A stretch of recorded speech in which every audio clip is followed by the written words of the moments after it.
பிப்ரவரி 11 வேத வாசிப்பு பகுதி. யாத்திராகமம் 33ஆம் அதிகாரம். கர்த்தர் மோசேயை நோக்கி, நீயும் எகிப்து தேசத்திலிருந்து நீ அழைத்து கொண்டு வந்த ஜனங்களும் இவ்விடத்தை விட்டு புறப்பட்டு உன் சந்ததிக்கு கொடுப்பேன் என்று நான் ஆபிரகாமுக்கும் ஈசாக்குக்கும் யாக்கோபுக்கும் ஆணையிட்டு கொடுத்த பாலும் தேனும் ஓடுகிற தேசத்துக்கு போங்கள். நான் ஒரு தூதனை உங்களுக்கு முன்பாக அனுப்பி கானானியனையும் எமோரியனையும் ஏத்தியனையும் பெரிசியனையும் ஏவியனையும் எபூசியனையும் துரத்தி விடுவேன். ஆனாலும் வழியிலே நான் உங்களை நிர்மூலம் பண்ணாதபடிக்கு நான் உங்கள் நடுவே செல்ல மாட்டேன். நீங்கள் வணங்கா கழுத்துள்ள ஜனங்கள் என்றார். துக்கமான இவ்வார்த்தைகளை ஜனங்கள் கேட்டபோது ஒருவரும் தங்கள் ஆபரணங்களை போட்டுக்கொள்ளாமல் துக்கித்து கொண்டிருந்தார்கள். ஏனென்றால் நீங்கள் வணங்கா கழுத்துள்ள ஜனங்கள். நான் ஒரு நிமிஷத்தில் உங்கள் நடுவில் எழும்பி உங்களை நிர்மூலம் பண்ணுவேன். ஆகையால் நீங்கள் போட்டிருக்கிற உங்கள் ஆபரணங்களை கழற்றி போடுங்கள். அப்பொழுது நான் உங்களுக்கு செய்ய வேண்டியதை அறிவேன் என்று இஸ்ரவேல் புத்திரருக்கு சொல் என்று கர்த்தர் மோசேயோடே சொல்லியிருந்தார். ஆகையால் இஸ்ரவேல் புத்திரர் ஓரேப் மலை அருகே தங்கள் ஆபரணங்களை கழற்றி போட்டார்கள். மோசே கூடாரத்தை பெயர்த்து அதை பாளையத்துக்கு புறம்பே தூரத்திலே போட்டு அதற்கு ஆசரிப்பு கூடாரம் என்று பெயரிட்டான். கர்த்தரை தேடும் யாவரும் பாளையத்துக்கு புறம்பான ஆசரிப்பு கூடாரத்துக்கு போவார்கள். மோசே கூடாரத்துக்கு போகும்போது ஜனங்கள் எல்லாரும் எழுந்திருந்து தங்கள் தங்கள் கூடார வாசலில் நின்று கொண்டு அவன் கூடாரத்துக்குள் பிரவேசிக்கும் மட்டும் அவன் பின்னே பார்த்து கொண்டிருந்தார்கள். மோசே கூடாரத்துக்குள் பிரவேசிக்கையில் மேகஸ்தம்பம் இறங்கி கூடார வாசலில் நின்றது. கர்த்தர் மோசேயோடே பேசினார். ஜனங்கள் எல்லாரும் மேகஸ்தம்பம் கூடார வாசலில் நிற்க கண்டார்கள். ஜனங்கள் எல்லாரும் எழுந்திருந்து தங்கள் தங்கள் கூடார வாசலில் பணிந்து கொண்டார்கள்.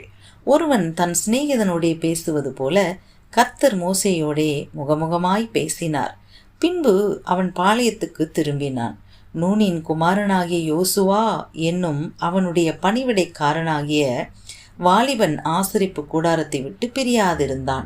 மோசே கர்த்தரை நோக்கி, தேவரீர் இந்த ஜனங்களை அழைத்து கொண்டு போ என்று சொன்னீர். ஆகிலும் என்னோடே கூட இன்னாரை அனுப்புவேன் என்பதை எனக்கு நீர் அறிவிக்கவில்லை. என்றாலும் உன்னை பேர் சொல்லி அழைத்து அறிந்திருக்கிறேன் என்றும் என் கண்களில் உனக்கு கிருபை கிடைத்தது என்றும் தேவரீர் சொன்னதுண்டே. உம்முடைய கண்களில் இப்பொழுது எனக்கு கிருபை கிடைத்ததானால் நான் உம்மை அறிவதற்கும் உம்முடைய கண்களில் எனக்கு கிருபை கிடைப்பதற்கும் உம்முடைய வழியை எனக்கு அறிவியும். இந்த ஜாதி உம்முடைய ஜனமென்று நினைத்தருளும் என்றான். அதற்கு அவர், என் சமூகம் உனக்கு முன்பாக செல்லும், நான் உனக்கு இளைப்பாறுதல் தருவேன் என்றார். அப்பொழுது அவன் அவரை நோக்கி, உம்முடைய சமூகம் என்னோடே கூட செல்லாமற் போனால் எங்களை இவ்விடத்திலிருந்து கொண்டு போகாதிரும். எனக்கும் உமது ஜனங்களுக்கும் உம்முடைய கண்களிலே கிருபை கிடைத்ததென்பது எதினால் அறியப்படும்? நீர் எங்களோடே வருவதினால் அல்லவா? இப்படியே பூமியின் மேலுள்ள ஜனங்கள் எல்லாரிலும் நானும் உம்முடைய ஜனங்களும் விசேஷித்தவர்கள் என்று விளங்கும் என்றான். அப்பொழுது கர்த்தர் மோசேயை நோக்கி, நீ சொன்ன இந்த வார்த்தையின்படியே செய்வேன். என் கண்களில் உனக்கு கிருபை கிடைத்தது, உன்னை பேர் சொல்லி அழைத்து அறிந்திருக்கிறேன் என்றார். அப்பொழுது அவன், உம்முடைய மகிமையை எனக்கு காண்பித்தருளும் என்றான். அதற்கு அவர், என்னுடைய தயையை எல்லாம் நான் உனக்கு முன்பாக கடந்து போக பண்ணி கர்த்தருடைய நாமத்தை உனக்கு முன்பாக கூறுவேன். எவன் மேல் கிருபையாயிருக்க சித்தமாயிருப்பேனோ அவன் மேல் கிருபையாயிருப்பேன். எவன் மேல் இரக்கமாயிருக்க சித்தமாயிருப்பேனோ அவன் மேல் இரக்கமாயிருப்பேன் என்று சொல்லி, நீ என் முகத்தை காணமாட்டாய், ஒரு மனுஷனும் என்னை கண்டு உயிரோடு இருக்கக்கூடாது என்றார். பின்னும் கர்த்தர், இதோ என் அண்டையில் ஒரு இடம் உண்டு, நீ அங்கே கன்மலையில் நில்லு. என் மகிமை கடந்து போகும்போது நான் உன்னை அந்த கன்மலையின் வெடிப்பிலே வைத்து நான் கடந்து போகும் மட்டும் என் கரத்தினால் உன்னை மூடுவேன். பின்பு என் கரத்தை எடுப்பேன். அப்பொழுது என் பின்பக்கத்தை காண்பாய், என் முகமோ காணப்படாது என்றார். யாத்திராகமம் 34ஆம் அதிகாரம். கர்த்தர் மோசேயை நோக்கி, முந்தின கற்பலகைகளுக்கு ஒத்த 2 கற்பலகைகளை இழைத்துக்கொள். நீ உடைத்து போட்ட முந்தின பலகைகளில் இருந்த வார்த்தைகளை அவைகளில் எழுதுவேன். விடியற் காலத்தில் நீ ஆயத்தமாகி சீனாய் மலையில் ஏறி அங்கே மலையின் உச்சியில் காலமே என் சமூகத்தில் வந்து நில். உன்னோடைய ஒருவனும் அங்கே வரக்கூடாது. மலையில் எங்கும் ஒருவனும் காணப்படவும் கூடாது. இந்த மலையின் சமீபத்தில் ஆடு மாடு மேயவும் கூடாது என்றார். அப்பொழுது மோசே முந்தின கற்பலகைகளுக்கு ஒத்த 2 கற்பலகைகளை இழைத்து அதிகாலமே எழுந்திருந்து கர்த்தர் தனக்கு கட்டளையிட்டபடியே அவ்விரண்டு கற்பலகைகளையும் தன் கையிலே எடுத்துக்கொண்டு சீனாய் மலையில் ஏறினான். கர்த்தர் ஒரு மேகத்தில் இறங்கி அங்கே அவன் அருகே நின்று கர்த்தருடைய நாமத்தை கூறினார். கர்த்தர் அவனுக்கு முன்பாக கடந்து போகிற போது அவர், கர்த்தர் கர்த்தர் இரக்கமும் கிருபையும் நீடிய சாந்தமும் மகாதயையும் சத்தியமும் உள்ள தேவன், 1000 தலைமுறைகளுக்கு இரக்கத்தை காக்கிறவர், அக்கிரமத்தையும் மீறுதலையும் பாவத்தையும் மன்னிக்கிறவர், குற்றவாளியை குற்றமற்றவனாக விடாமல் பிதாக்கள் செய்த அக்கிரமத்தை பிள்ளைகளிடத்திலும் பிள்ளைகளுடைய பிள்ளைகளிடத்திலும் 3ஆம் 4ஆம் தலைமுறை மட்டும் விசாரிக்கிறவர் என்று கூறினார். மோசே தீவிரமாக தரை மட்டும் குனிந்து பணிந்து கொண்டு, ஆண்டவரே, உம்முடைய கண்களில் எனக்கு கிருபை கிடைத்ததானால் எங்கள் நடுவில் ஆண்டவர் எழுந்தருள வேண்டும். இந்த ஜனங்கள் வணங்கா கழுத்துள்ளவர்கள். நீரோ எங்கள் அக்கிரமத்தையும் எங்கள் பாவத்தையும் மன்னித்து எங்களை உமக்கு சுதந்திரமாக ஏற்றுக்கொள்ளும் என்றான்.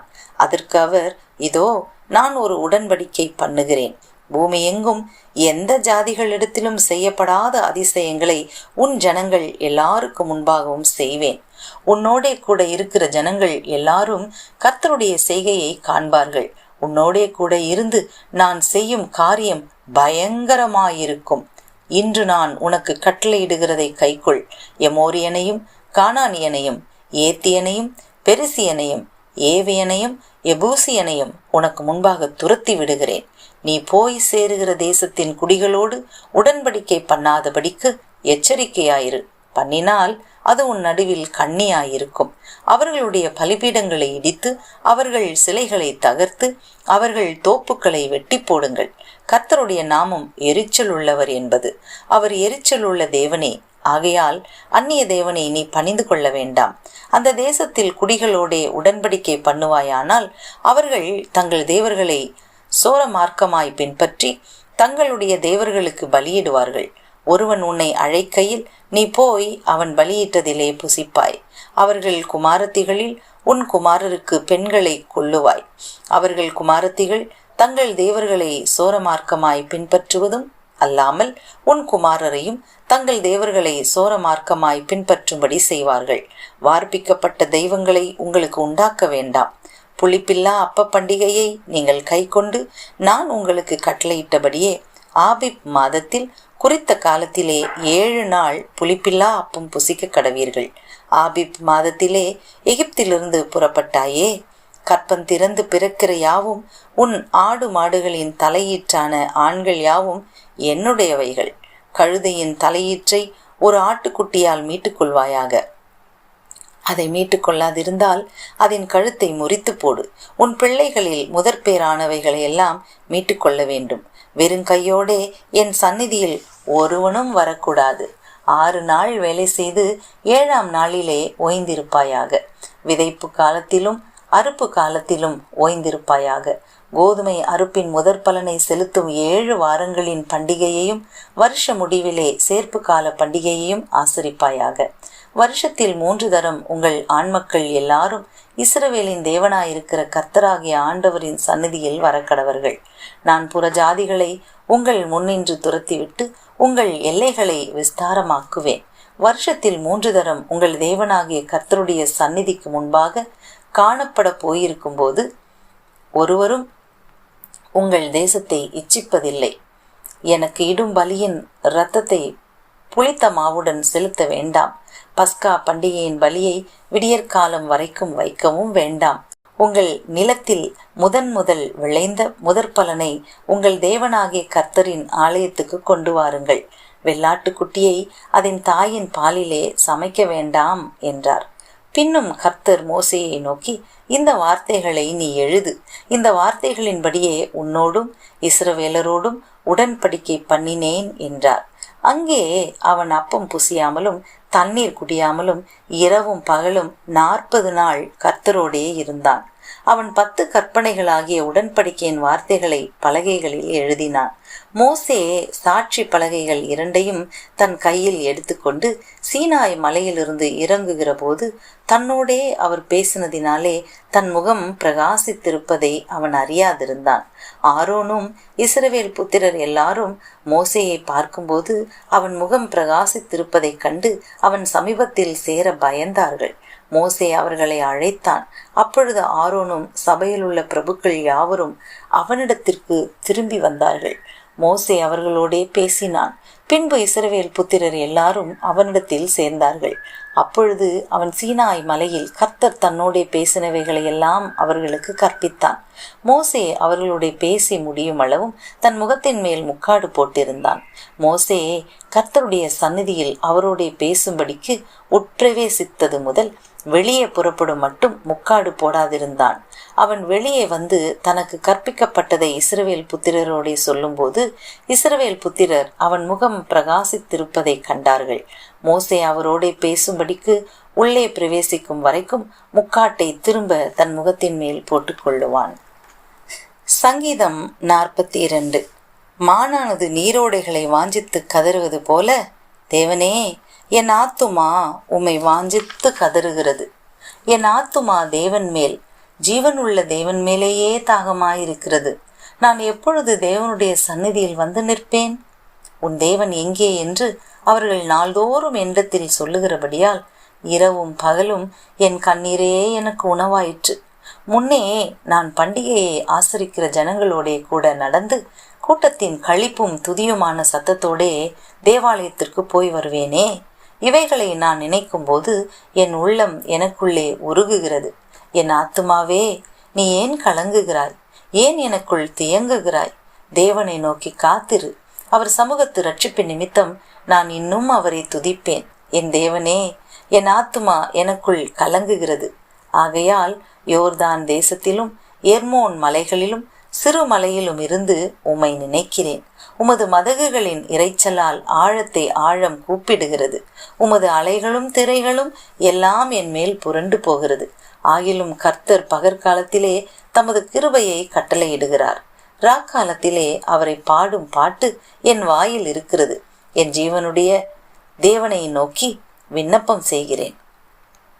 நான் என் கண்மலையாகிய தேவனை நோக்கி, ஏன் என்னை மறந்தீர்? சத்ருவினால் ஒடுக்கப்பட்டு நான் ஏன் துக்கத்துடனே திரிய வேண்டும் என்று சொல்லுகிறேன். உன் தேவன் எங்கே என்று என் சத்துருக்கள் நாள்தோறும் என்னோடே சொல்லி என்னை நிந்திப்பது என் எலும்புகளை உருவ குத்துகிறது போல் இருக்கிறது. என் ஆத்துமாவே, நீ ஏன் கலங்குகிறாய்? ஏன் எனக்குள் தியங்குகிறாய்? தேவனை நோக்கி காத்திரு. என் முகத்திற்கு ரட்சிப்பும் என் தேவனுமாயிருக்கிறவரை நான் இன்னும் துதிப்பேன். மத்தேயு 21ஆம் அதிகாரம் வசனங்கள் 23 முதல் 46 முடிய. அவர் தேவாலயத்தில் வந்து உபதேசம் பண்ணுகையில் பிரதான ஆசாரியரும் ஜனத்தின் மூப்பரும் அவரிடத்தில் வந்து, நீர் எந்த அதிகாரத்தினால் இவைகளை செய்கிறீர்? இந்த அதிகாரத்தை உமக்கு கொடுத்தவர் யார் என்று கேட்டார்கள். இயேசு பிரதியுத்தரமாக, நானும் உங்களிடத்தில் ஒரு காரியத்தை கேட்கிறேன். அதை எனக்கு சொல்லுவீர்களானால் நானும் இன்ன அதிகாரத்தினாலே இவைகளை செய்கிறேன் என்று உங்களுக்கு சொல்லுவேன். யோவான் கொடுத்த ஸ்நானம் தேவனால் உண்டாயிற்றோ மனுஷரால் உண்டாயிற்றோ? யாரால் உண்டாயிற்று என்று கேட்டார். அதற்கு அவர்கள், தேவனால் உண்டாயிற்று என்று சொல்வோமானால் பின்ன ஏன் அவரை விசுவாசிக்கவில்லை என்று நம்மை கேட்பார். மனுஷரால் உண்டாயிற்று என்று சொல்வோமானால் ஜனங்களுக்கு பயப்படுகிறோம், எல்லாரும் யோவானை தீர்க்கதரிசி என்று எண்ணுகிறார்களே என்று தங்களுக்குள்ளே ஆலோசனை பண்ணி இயேசுவுக்கு பிரதியுத்தரமாக, எங்களுக்கு தெரியாது என்றார்கள். அப்பொழுது அவர், நானும் இன்ன அதிகாரத்தினால் இவைகளை செய்கிறேன் என்று உங்களுக்கு சொல்லேன் என்றார். ஆயினும் உங்களுக்கு எப்படி தோன்றுகிறது? ஒரு மனுஷனுக்கு 2 குமாரர் இருந்தார்கள். மூத்தவனிடத்தில் அவன் வந்து, மகனே, நீ போய் இன்றைக்கு என் திராட்சை தோட்டத்தில் வேலை செய் என்றான். அதற்கு அவன் மாட்டேன் என்றான். ஆகிலும் பின்பு அவன் மனஸ்தாபப்பட்டு போனான். இளையவனிடத்திலும் அவன் வந்து அப்படியே சொன்னான். அதற்கு அவன், போகிறேன் ஐயா என்று சொல்லியும் போகவில்லை. இவ்விருவரில் எவன் தகப்பனுடைய சித்தத்தின்படி செய்தவன் என்று கேட்டார். அதற்கு அவர்கள், மூத்தவன்தான் என்றார்கள். அப்பொழுது இயேசு அவர்களை நோக்கி, ஆயக்காரரும் வேசிகளும் உங்களுக்கு முன்னே தேவனுடைய ராஜ்யத்தில் பிரவேசிக்கிறார்கள் என்று மெய்யாகவே உங்களுக்கு சொல்லுகிறேன். ஏனென்றால் யோவான் நீதி மார்க்கமாய் உங்களிடத்தில் வந்திருந்தும் நீங்கள் அவனை விசுவாசிக்கவில்லை. ஆயக்காரரும் வேசிகளுமோ அவனை விசுவாசித்தார்கள். அதை நீங்கள் கண்டும் அவனை விசுவாசிக்கும்படியாக பின்பாகிலும் மனஸ்தாபப்படவில்லை என்றார். வேறொரு உவமையை கேளுங்கள். வீட்டெஜமானாகிய ஒரு மனுஷன் இருந்தான். அவன் ஒரு திராட்சை தோட்டத்தை உண்டாக்கி அதை சுற்றிலும் வேலி அடைத்து அதில் ஒரு ஆலையை நாட்டி கோபுரத்தையும் கட்டி தோட்டக்காரருக்கு அதை குத்தகையாக விட்டு புறதேசத்துக்கு போயிருந்தான். கனிகாலம் சமீபித்த போது அதன் கனிகளை வாங்கி கொண்டு வரும்படி தன் ஊழியக்காரரை தோட்டக்காரரிடத்தில் அனுப்பினான். தோட்டக்காரர் அந்த ஊழியக்காரரை பிடித்து ஒருவனை அடித்து, ஒருவனை கொலை செய்து, ஒருவனை கல்லெறிந்து கொன்றார்கள். பின்னும் அவன் முந்தினவர்களிலும் அதிகமான வேறே ஊழியக்காரரை அனுப்பினான். அவர்களையும் அப்படியே செய்தார்கள். கடைசியிலே அவன், என் குமாரனுக்கு அஞ்சுவார்கள் என்று சொல்லி தன் குமாரனை அவர்களிடத்தில் அனுப்பினான். தோட்டக்காரர் குமாரனை கண்டபோது, இவன் சுதந்திரவாளி, இவனை கொன்று இவன் சுதந்திரத்தை கட்டிக்கொள்வோம் வாருங்கள் என்று ஒருவரோடொருவர் சொல்லிக்கொண்டு அவனை பிடித்து திராட்சை தோட்டத்துக்கு புறம்பே தள்ளி கொலை செய்தார்கள். அப்படி இருக்க திராட்சை தோட்டத்தின் எஜமான் வரும்போது அந்த தோட்டக்காரரை என்ன செய்வான் என்று கேட்டார். அதற்கு அவர்கள், அந்த கொடியரை கொடுமையாய் அழித்து ஏற்ற காலங்களில் தனக்கு கனிகளை கொடுக்கத்தக்க வேறே தோட்டக்காரரிடத்தில் திராட்சை தோட்டத்தை குத்தகையாக கொடுப்பான் என்றார்கள். இயேசு அவர்களை நோக்கி, வீடு கட்டுகிறவர்கள் ஆகாதென்று தள்ளின கல்லே மூளைக்கு தலைக்கல்லாயிற்று. அது கர்த்தராலே ஆயிற்று. அது நம்முடைய கண்களுக்கு ஆச்சரியமாயிருக்கிறது என்று நீங்கள் வேதத்தில் ஒரு காலம் வாசிக்கவில்லையா? ஆகையால் தேவனுடைய ராஜ்யம் உங்களிடத்திலிருந்து நீக்கப்பட்டு அதற்கேற்ற கனிகளை தருகிற ஜனங்களுக்கு கொடுக்கப்படும். இந்த கல்லின் மேல் விழுகிறவன் நொறுங்கி போவான். இது எவன் மேல் விழுமோ அவனை நசுக்கி போடும் என்று நான் உங்களுக்கு சொல்லுகிறேன் என்றார்.